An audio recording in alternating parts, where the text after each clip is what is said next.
Mahalin natin ang ating mga ina. Mahalin natin ang ating inang bayan, our motherland. Spiritually, mahalin natin ang ating ina, ang bagong Jerusalem.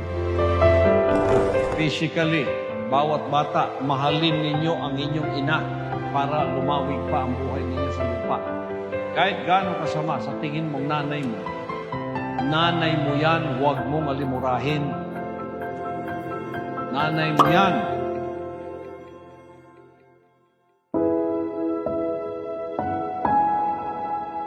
Nag-pause ako sandali kasi naiyak ako eh.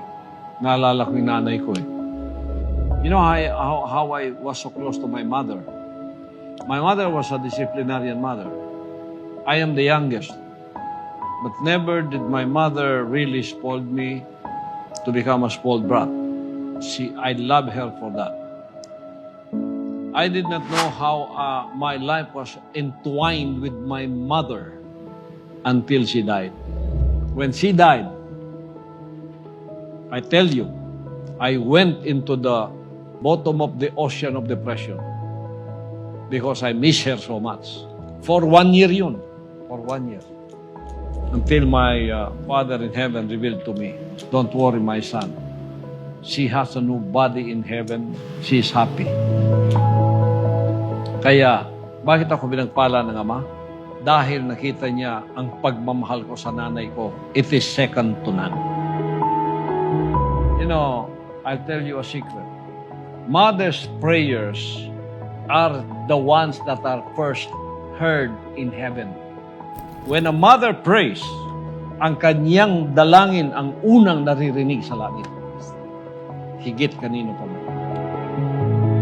My advice to all the children, whatever it is that you have against your mothers, don't you dare say any bad things against them, because it will be karma for you.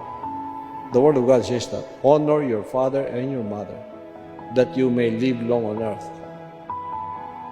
So that's a biblical command in Ephesians chapter 6. If you don't know how to honor your mothers and respect them, I pray that you be enlightened, because you are going the wrong way, you are going the destructive way, and one day it will catch up with you.